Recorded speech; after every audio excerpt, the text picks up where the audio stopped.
Welcome to my journey through the Bible. This is applications that we can apply to our life and a little more in depth about the chapter. We are in Genesis 38, 1 through 20.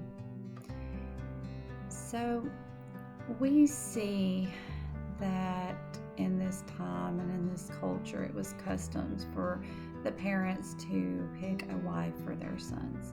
So Judah acted out of their custom of their time.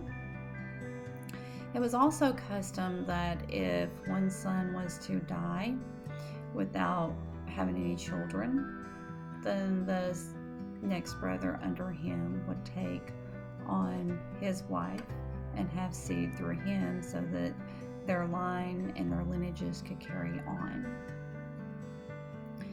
So we see that in this story,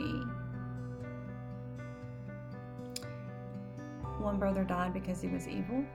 The next one died because he didn't want to take on the obligation of his brother or to Tamar, who was now currently his wife. So that displeased God and he killed him. Now, there might have been some other reasons as well, but this is the one that took the cake, so to speak. Now, Tamar was forced to take matters into her own hand because Judah didn't fulfill his obligations.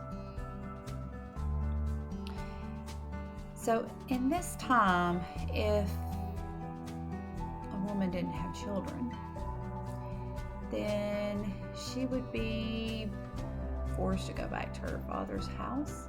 Once she has already had sex with a man and her husband had died, they were to consider her to be unclean, and she was not to be able to be married again.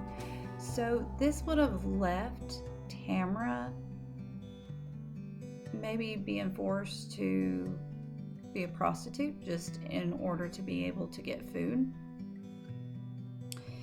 And in this time and in this custom, prostitution was associated with some of the religion in the Canaan, and they would have prostitutes that would have sex in front of the goddess for their religious cults and religious practices at that time.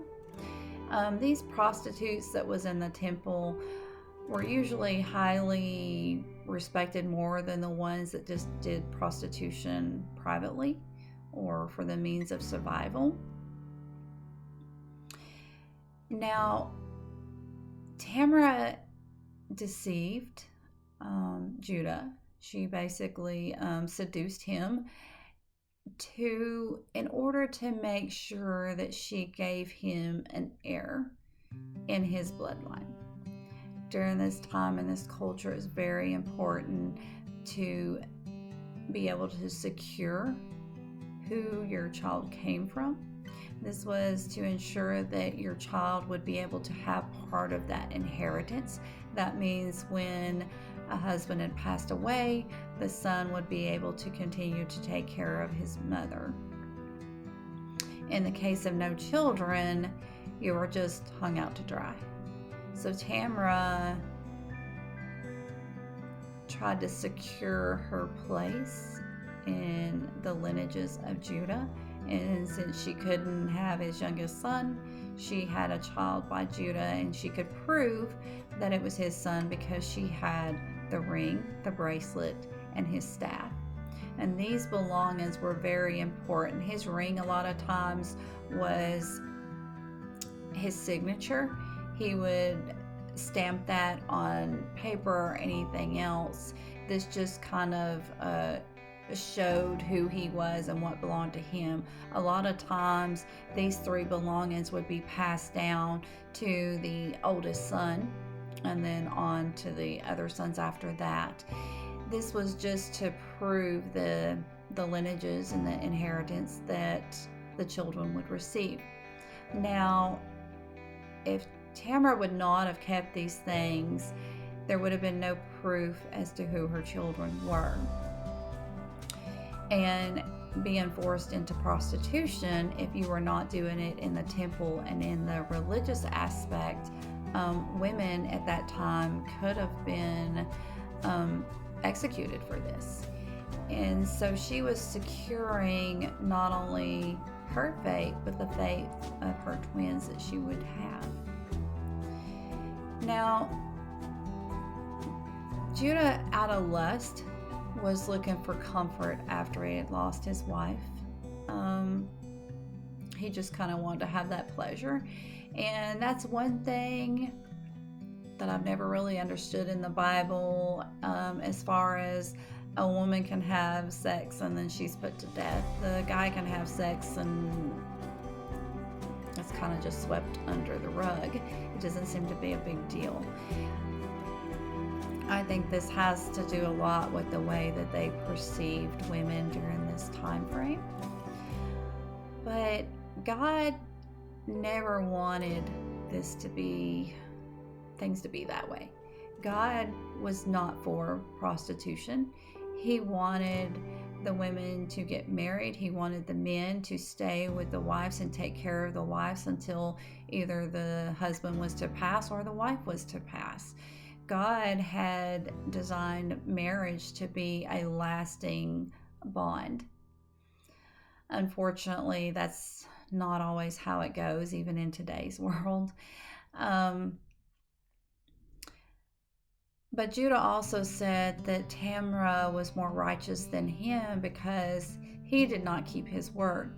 Tamar was acting out of survival mode, that this was the only way for her to be able to secure her inheritance for herself and for her sons. Now, another thing I'd like to say is, now Judah, when he had found out that Tamar was pregnant, he was so angry and he was ready to burn her, right? But no, he had just done the same thing. He didn't know that he had sex with Tamar, but he had had sex with another woman, and that didn't seem to be a big deal.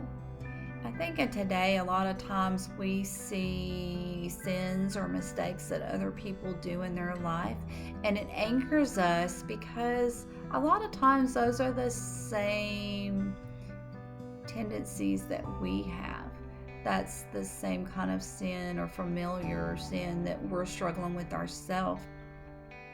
And so sometimes we tend to point that out in others because we're trying to take the focus off of ourselves. So we have to realize that we all sin. The Bible's very clear about that. All have sinned and fallen short of the glory of God.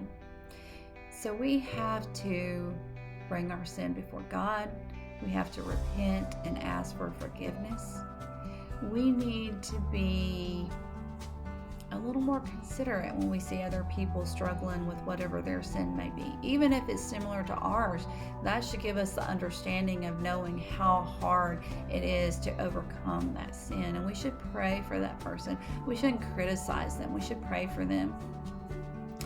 And, maybe you could even admit, hey, I have this same problem. Maybe we can work together with God at the center of it, and we'll pray to one another. We'll keep one another accountable so that we can overcome whatever the sin is.